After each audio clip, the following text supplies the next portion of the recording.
என்ன பார்க்க போகிறோம் பார்த்தீங்கன்னா, சிறுகீரை கடையல் தான் பார்க்க போகிறோம். அதுக்கு ஃபஸ்ட்டு வந்து கீரை எடுத்துக்கோங்க. சிறுகீரை வந்து நல்லா கிள்ளி வாஷ் பண்ணி க்ளீன் பண்ணி குக்கரில் போட்டு வச்சுக்கேன்.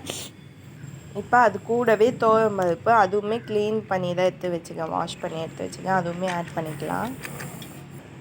சிறுகீரையில் வந்து பருப்பு போட்டு கடைஞ்சால் நல்லாயிருக்கும் டேஸ்ட்டு. அதுக்காக தான் பருப்பு ஆட் பண்ணியிருக்கோம்.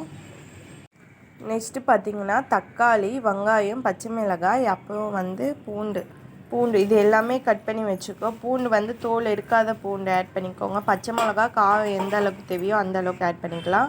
வெங்காயம் வந்து நான் ஒரு வெங்காயம் ஆட் பண்ணியிருக்கேன், பெருசாக கட் பண்ணியிருக்கேன். தக்காளி வந்து 3 தக்காளி அதிகமாக போட்டாத டேஸ்ட் நல்லாயிருக்கும். அப்புறம் பார்த்திங்கன்னா கொஞ்சமாக பெருங்காயத்தூள், உப்பு தேவையான அளவு, புளி. இப்போ வந்து தண்ணி தேவையான அளவு ஊற்றிக்கோங்க. நான் ஒரு சொம்பு தண்ணி எடுத்து ஆட் பண்ணிக்கேன். இப்போ குக்கர் மூடி விசில் வச்சிடலாம் அடுப்பில் வச்சு. இப்போ குக்கரை மூடி அடுப்பில் வச்சு விசில் வச்சிடலாம். ஒரு 2-3 விசில் வச்சுக்கோங்க, அப்போ தான் கீரை நல்லா வேகணும். அதனால் குக்கர் மூடி போட்டு விசில் போட்டாச்சு. இப்போ இதை அடுப்பில் வச்சு விசில் ஒரு 2-3 விசில் வந்தோடனே எடுத்துக்கலாம்.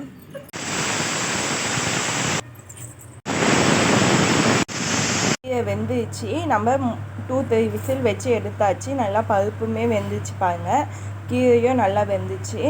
இப்போ வந்து இதை வந்து ஒரு சட்டியில் போட்டு கடைஞ்சிக்கலாம்.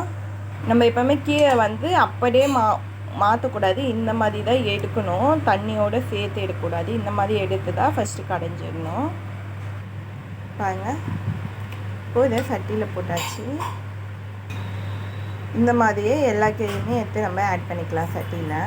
எல்லாமே நம்ம எடுத்து ஆட் பண்ணியாச்சு சட்டியில். இப்போ இதை நல்லா கடைஞ்சிக்கலாம். இப்போ இதை நல்லா கடைஞ்சி எடுத்துக்கலாம். தண்ணி கொஞ்சமாக ஆட் பண்ணி கடைஞ்சி எடுத்துக்கலாம். நானே வீடியோ எடுக்கிறதுனால இதெல்லாம் உங்களுக்கு வந்து இந்த வீடியோவில் வந்து எடுக்க முடியாது. நான் இதை கடைஞ்சிட்டு காட்டுறேன். இந்த பக்கம் பார்த்தீங்கன்னா குக்கரில் வந்து நம்ம கீரை வேக வச்சோம்னா அந்த தண்ணி இருக்குது. இந்த தண்ணியை கொஞ்சம் கொஞ்சமாக நம்ம ஆட் பண்ணி கூட கடைஞ்சிக்கலாம். நம்ம எக்ஸ்ட்ரா தண்ணி எதுவுமே ஊற்றணும்னா இந்த தண்ணியை ஊற்றலாம். சப்போஸ் உங்களுக்கு இன்னும் கொஞ்சம் தண்ணி ஊற்றணும் அப்படின்னா நீங்கள் ஆட் பண்ணுறதா இருந்தால் ஆட் பண்ணலாம். கீரை வந்து நம்ம எவ்வளோ தான் இது பண்ணாலுமே திக்காக தான் இருக்கும். அதே மாதிரி இந்த தண்ணி வந்து ரொம்ப சத்தான தண்ணி, கீரை வேக வைக்கிற தண்ணி. நம்மளுக்கு வந்து இந்த அயன் ப்ராப்ளம் இருக்கவங்க எல்லாருமே இந்த தண்ணி வந்து குடிக்கலாம். ப்ரெக்னென்ட் லேடிஸ் கூட இந்த மாதிரி வந்து கீரை வேக வச்சு இந்த தண்ணி வந்து குடிக்கலாம். ஆனால் வேக வைக்கிறது வந்து எந்த கீரை அப்படின்றது தான் மெயின். குழந்தைங்களுக்கு கூட இந்த மாதிரி வந்து நம்ம தண்ணி வந்து எடுத்து ஒரு டம்ளரில் ஊற்றி கொடுக்கலாம். ரொம்ப சத்து. நம்ம கீரையில் இருக்க மொத்த சத்துமே இந்த தண்ணியில் தான் இருக்குமே.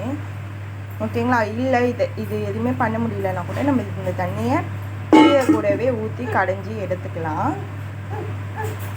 இப்போ இதை நல்லா கடைஞ்சிட்டு நான் வீடியோவில் காட்டுறேன். இப்போ பாருங்கள், கீரை நல்லா கடைஞ்சாச்சு. நல்லா அழகாக ரெடி ஆகிட்டு கீரை.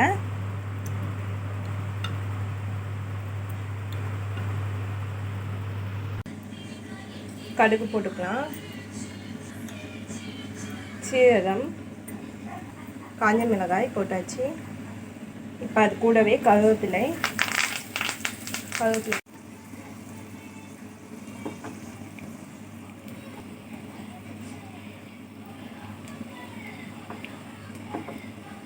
இப்போ காஞ்ச மிளகாய், கருவேப்பிலை இது எல்லாமே நம்ம தாளித்து வச்சுருந்தோம்.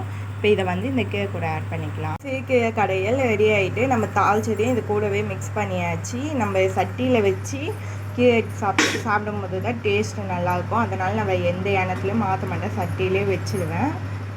இந்த வீடியோ உங்களுக்கு பிடிச்சிருந்தா லைக் பண்ணுங்கள், ஷேர் பண்ணுங்கள், சப்ஸ்கிரைப் பண்ணுங்கள். மறக்காமல் பெல் பட்டனை கிளிக் பண்ணுங்கள்.